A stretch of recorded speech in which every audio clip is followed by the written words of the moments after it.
তরুণীতে উতল হাওয়া লাগলো আমার গানের তরুণীতে উতল হাওয়া দোলা লাগে দোলা লাগে দোলা লাগে দোলা লাগে তোমার চঞ্চল ওই নাচের লহরীতে উতল হাওয়া। সেলিম আল দ্বীনের ৬০তম জন্মজয়ন্তীতে সবচেয়ে বড় আয়োজনটি এবার আমার বিবেচনায় সেলিম আল দ্বীনকে কেন্দ্র করে আমরা যে কাজটি করছি সেটি হচ্ছে বাবুল বিশ্বাসের সংগৃহীত বাংলা নাটকের হাজার বছরের ইতিহাসের কিছু অন্তত উপমা এখানে তুলে ধরা যায়, কিছু প্রামাণ্য দলিল তুলে ধরা হয়েছে।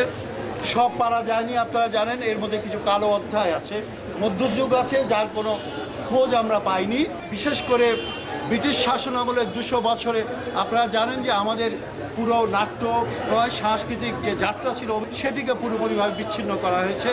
একটি শহরে জন্মলাভ করা একটা শ্রেণী, তারা আলাদা হয়েছে তাদের শেকড় থেকে, সেটিরও সন্ধান আমরা করেছি।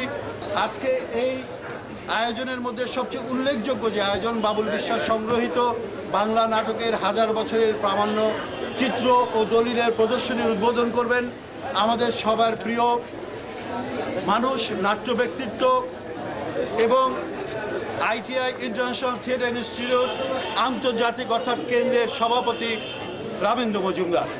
আমরা করতালি দিয়ে তাকে স্বাগত জানাই।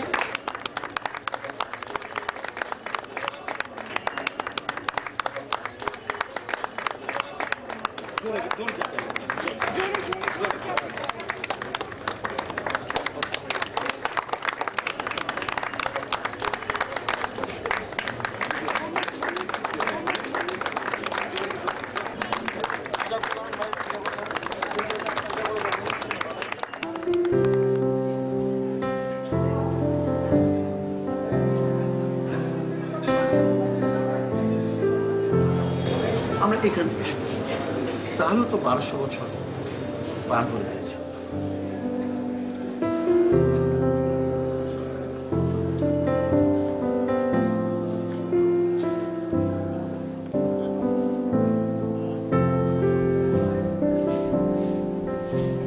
দাদা, উপরের টিকিটটা হলো ড্রামা সার্কেলের 1963, আর তার উপরেরটা হলো এইচ এম হাবিবুর রহমানের 1953।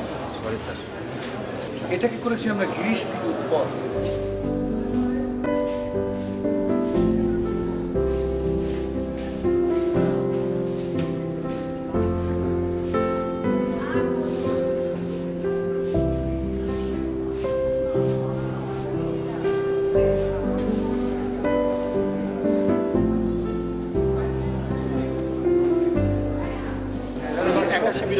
আমি বলছি যে কোনটা আগে, বললো যে এটা যেহেতু 1981 মার্চ, 81 মার্চটা আমার রেখেছি অলমোস্ট সব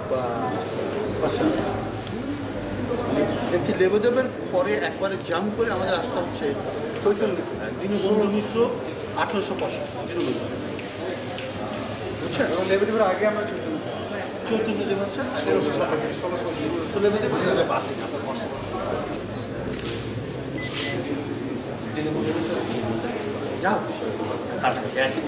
একটা মজার সেটা ভিডিও একটু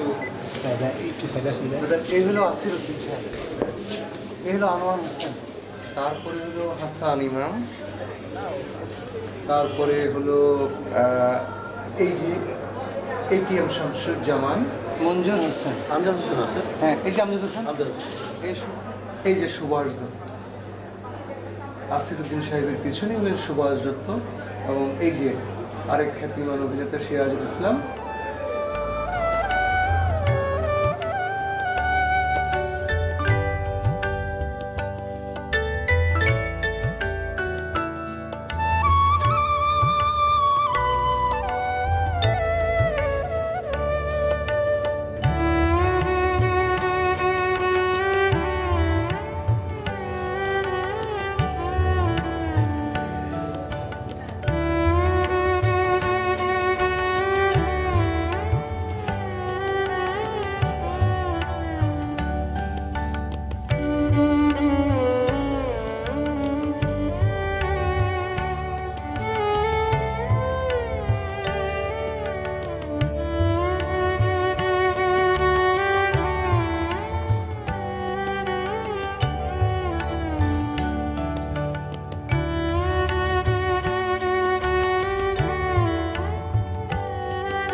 তোফেল ইসলাম।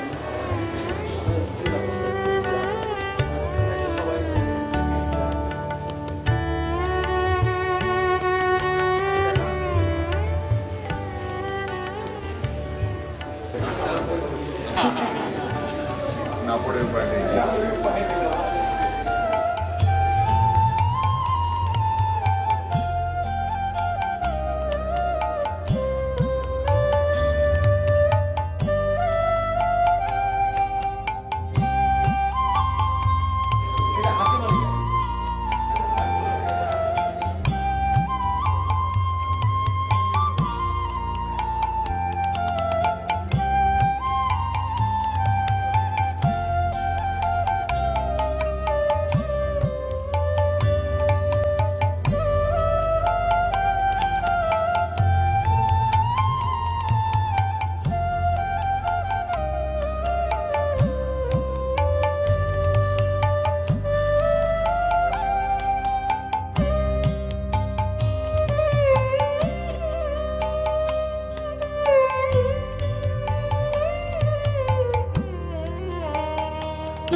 আজকে যে তথ্য প্রদর্শনীর আয়োজনটুকু হচ্ছে, আমি দীর্ঘ 25 বছরের সংগ্রহ থেকে সেই তথ্য এখানে দিয়েছি। কারণটুকু হলো সেলিম আল দ্বীন এবং বাংলা নাটকের ঐতিহ্য সমান্তরালভাবে গিয়েছে। তিনি একমাত্র নাট্যকার আমাদের, যিনি আমাদের প্রাচীন ঐতিহ্য, আমাদের প্রকৃতি, আমাদের সমাজকে নিয়ে গবেষণাধর্মী নাটক রচনা করেছেন। তার থেকে আমি নিজেও উৎসাহিত, অনুপ্রাণিত, এবং তার আজকের 60তম জন্মদিনে আমি আমাদের বাংলা নাটকের সেই চর্যা গীতিকা থেকে বর্তমান পর্যন্ত একটি ধারাবাহিক সূত্রের বিস্তার। সেলিম আল দ্বীন বারবার বলতেন আমাদের নাট্য ঐতিহ্য 1000 বছরের, তার প্রমাণ এখানে পাওয়া যাবে এই তথ্য প্রদর্শনীতে। আমি এই তথ্য প্রদর্শনীর জন্য নাসিরুদ্দিন ইউসুফ, যিনি বাংলা নাটকের আরেক প্রাণপুরুষ, তার প্রতি কৃতজ্ঞ, ঢাকা থিয়েটারের প্রতি কৃতজ্ঞ। সর্বোপরি বাংলাদেশের হাজার হাজার নাট্যকর্মী আমাকে এইসব তথ্য মূলত বিভিন্নভাবে দিয়েছে। আমি তাদের সবার প্রতি কৃতজ্ঞ। মূলত আমি একজন নিমিত্ত মাত্র।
সেলিম আলদিনের জন্মদিন উপলক্ষে ঢাকা থিয়েটারকে যে উৎসবের আয়োজন করেছে, সমস্ত উৎসবের মূল প্রাণ কেন্দ্র হয়েছে যে বাবুল বিশ্বাসের এই প্রদর্শন, যেখানে বাংলা নাটকের ইতিহাস উঠে আসলো এবং তার হাতেই বোধহয় থাকবে এই ইতিহাসটুকু। কারণ স্বাধীনতার পর থেকে বাংলাদেশে যে নাট্য আন্দোলন শুরু হয়েছে, সেই শুরু থেকে যে কাজগুলো হচ্ছে, কোথায়, কোন শহরে, কোন জেলায়, কোন উপজেলায়, সব জায়গা থেকে বাবুল বিশ্বাস সংগ্রহ করেছে। সেই তখন থেকে সংগ্রহ করতে করতে আজকে এমন জায়গায় নিয়ে আসছে, যেটাকে আমি মনে করি একটা প্রতিষ্ঠান হয়ে যেতে পারে। এই যদি প্রতিষ্ঠান হতে পারে যে এটার আর্কাইভ ভ্যালুটা যে কী, কারণ আমাদের আগামী প্রজন্ম যখন বাংলাদেশের নাটক নিয়ে কোনো পড়াশোনা করবে, উচ্চশিক্ষা গ্রহণ করতে চাইবে বা এটার উপর কোনো রিসার্চ করতে চাইবে, বাবুল বিশ্বাসের এই কাজটা তখন অসম্ভব প্রয়োজনীয় হয়ে দাঁড়াবে।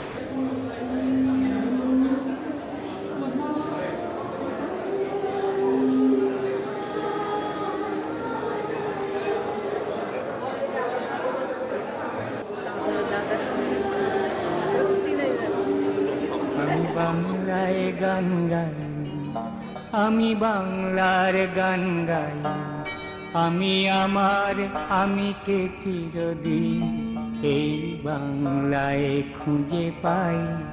আমি বাংলায় গান গাই, আমি বাংলার গান গাই, আমি আমার আমিকে চিরদিন এই বাংলায় খুঁজে পাই। আমি বাংলায় দেখি স্বপ্ন, আমি বাংলায় বাঁধি সুর, আমি এই বাংলার মায়া ভরা পথে হেঁটেছি এতটা দূর। বাংলায় আমার জীবনানন্দ, বাংলা প্রাণের সুখ। আমি একবার দেখি, বারবার দেখি, দেখি বাংলার মুখ। বাংলায় আমার জীবনানন্দ, বাংলা প্রাণের সুখ। আমি একবার দেখি, বারবার দেখি, দেখি বাংলার মুখ।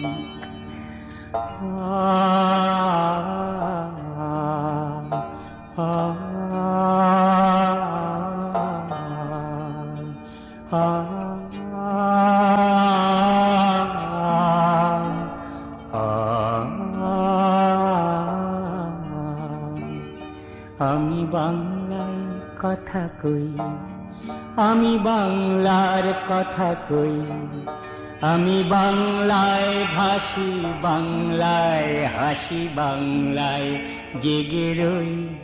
আমি বাংলায় কথা কই, আমি বাংলার কথা কই, আমি বাংলায় ভাসি, বাংলায় হাসি, বাংলায় জেগে রই।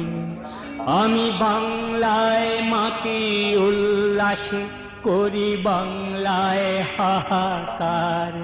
আমি সব দেখে শুনে খেপে গিয়ে করি বাংলায় চিৎকার।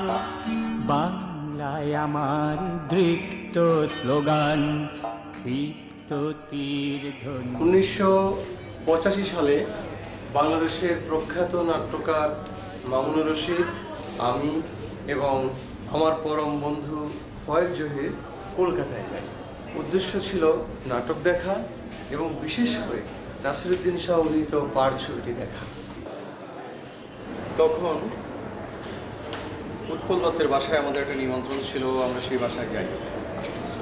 সেই বাসায় যাওয়ার পর তার বাসায় অনেক পোস্টার দেখলাম এবং উৎপল দত্ত আধুনিক বাংলা নাটকের আরেক প্রাণপুরুষ। তাকে জিজ্ঞেস করলাম, আপনার বাসায় এত পোস্টার কেন? তিনি বললেন, সংগ্রহ করলাম, দেখা যাক কি হয়। তুমিও দেশে গিয়ে সংগ্রহ করো, এসব ঐতিহ্য কাজে লাগতেও পারে। আমি ঢাকায় ফিরে এসে পোস্টার দিয়ে আমার যাত্রা শুরু করলাম। পরবর্তী পর্যায়ে ধীরে ধীরে আমি আমার সংগ্রহশালাকে অনেক ধনী করলাম বাংলা নাটকের ঐতিহ্য দিয়ে। বাংলা নাটকের তথ্য দলিলপত্র এখন আমার কাছে প্রচুর। এসব নিয়ে বিশাল গবেষণাধর্মী কাজ করা উচিত।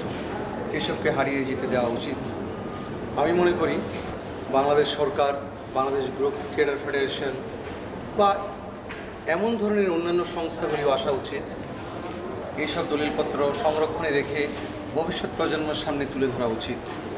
যদি না হয় তাহলে অন্যান্য ঐতিহ্যের মতো আমাদের এইসব ঐতিহ্য একদিন হারিয়ে যাবে। সিন্ধুর পার থেকে কি সঙ্গীত ভেসে আসে, ওই মহাসিন্ধুর পার থেকে কি সঙ্গীত ভেসে আসে। কে ডাকে কাতর প্রাণে মধুর তানে আয় চলে,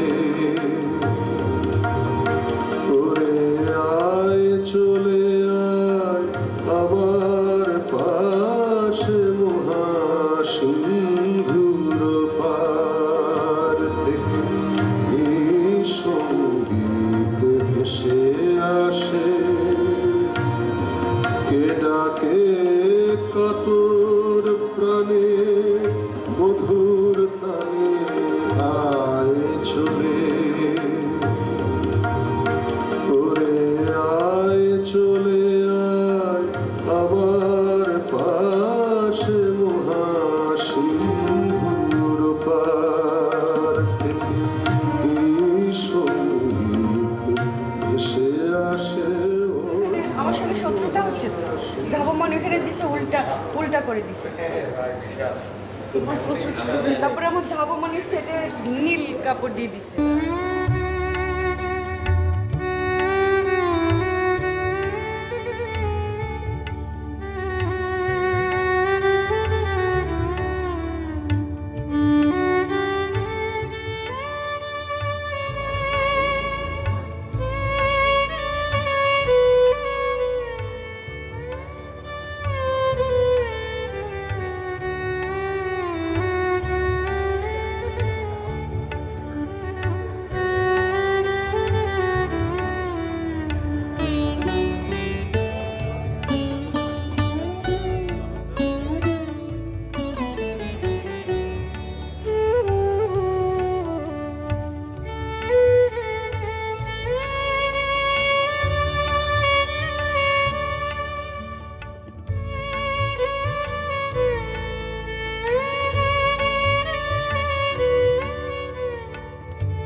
পরশমণি ছোঁয়াও প্রাণে, এ জীবন পূর্ণ করো, এ জীবন পূর্ণ করো, এ জীবন পূর্ণ করো, এ জীবন পূর্ণ করো দহন দানে।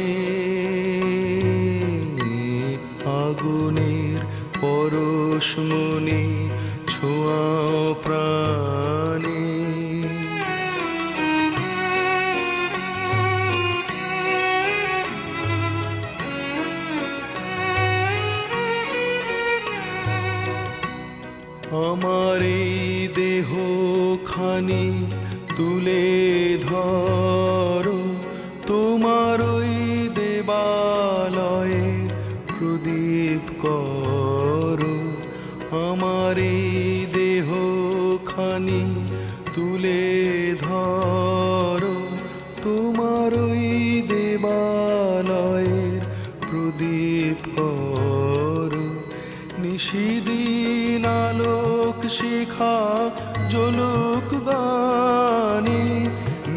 নিশিদিন আলোক শিখা জ্বলুক গানে,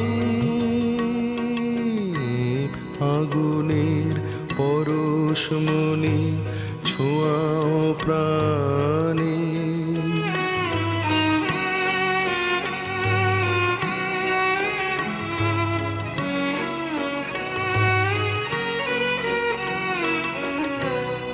আধারের গায়ে গায়ে পরশ তব, সারা রাত ফোটাক তারা নব নব।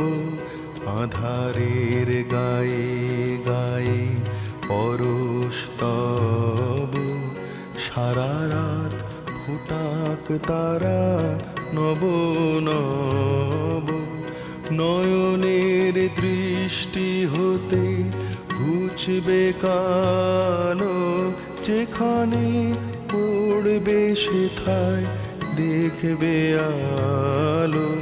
ব্যথা মোর উঠবে জ্বলে ঊর্ধ্ব পানে, ব্যথা মোর উঠবে জ্বলে ঊর্ধ্ব পানে। আগুনের পরশমণি ছোঁয়াও প্রাণে, এ জীবন পূর্ণ করো, এ জীবন পূর্ণ করো, এ জীবন পূর্ণ করো, এ জীবন পূর্ণ করো দহন দানে। আগুনের পরশমণি ছোঁয়াও প্রাণে। বাংলাদেশে নাটক নিয়ে, আমাদের মঞ্চ নাটক এবং নাটকের ঐতিহ্য নিয়ে এর আগে এত বড় মাপের এবং চমৎকার তথ্যবহুল প্রদর্শনী আগে আর হয়নি, এবং এর সম্পূর্ণ যে কৃতিত্ব, সেই কৃতিত্বের দাবিদার হচ্ছে বাবুল বিশ্বাস। ভারতের নাট্যশাস্ত্রে যে ওড্র মাগধি যে নাট্য প্রবৃত্তির কথা আছে, সেখানে বঙ্গদেশের কথা উল্লেখ আছে, উড়িষ্যা এবং বাংলা। সুতরাং ওইখান থেকে বাংলা নাটকের শুরু। সেটি হচ্ছে খ্রিস্টপূর্ব 300 বছর পূর্বে আমরা লিখিত পাচ্ছি ভারতের নাট্যশাস্ত্রে। তার অর্থ হচ্ছে খ্রিস্টপূর্ব 300 বছর আগেও কিন্তু তার মানে বাংলা নাটক এবং ওড্র মাগধি নাট্য প্রবৃত্তি বা নাট্যরীতি ছিল। বাংলা নাটকের যে শেকড়ের সন্ধান, তাই এই প্রদর্শনীতে আপনারা বুঝতে পারছেন যে আমরা চেষ্টা করেছি বাবুল বিশ্বাসের হাত দিয়ে। বাবুল বিশ্বাস দীর্ঘদিন ধরে কাজ করছিল, তার সাথে বেশ কয়েক বছর কাজ করে আমরা একটা জায়গা তৈরি করার চেষ্টা করেছি। বাবুল বিশ্বাস দীর্ঘদিন ধরে এইগুলো সংগ্রহ করেছেন, এবং আজকে তিনি আমাদেরকে দেখাচ্ছেন যে কত ধরনের ঐতিহ্য আমাদের ছিল, এবং সেগুলোকে একসাথে একটা ঐতিহাসিক সূত্রে গেঁথে তিনি বাংলা নাটকের যে ঐতিহ্য তা আমাদের সামনে মেলে ধরেছেন। তরুণ প্রজন্ম আজকের এই আয়োজনের মধ্য দিয়ে নতুনভাবে প্রত্যয় নেবেন যে তারা বাংলা নাটককে ঔপনিবেশিক অবলস-মুক্ত করে বাংলাদেশের এবং বাংলা নাট্যরীতি স্থাপন করবেন বিশ্বনাট্য মঞ্চে। আমরা এখানে যতগুলো পোস্টার সুভিনির আছে, আমরা যেসব নাটকের দল এগুলো করেছি, আমাদের নিজেদের কাছেও অনেক কিছু নেই, কিন্তু বাবুল বিশ্বাস তিল তিল করে সংগ্রহ করেছেন। তা আমি মনে করি যে বেসরকারি উদ্যোগে একজন মানুষ যদি এত বড় মাপের আর্কাইভ সৃষ্টি করতে পারে, আমাদের সরকারি সহায়তার হাত কেন বাড়ানো হবে না তার প্রতি। আমি চাইব যে বাবুল বিশ্বাসকে সরকার সহায়তা করবেন, যাতে করে বাবুল বিশ্বাসের যে বিপুল সংগ্রহ আছে তা একটা পূর্ণাঙ্গ আর্কাইভে রূপান্তরিত হতে পারে।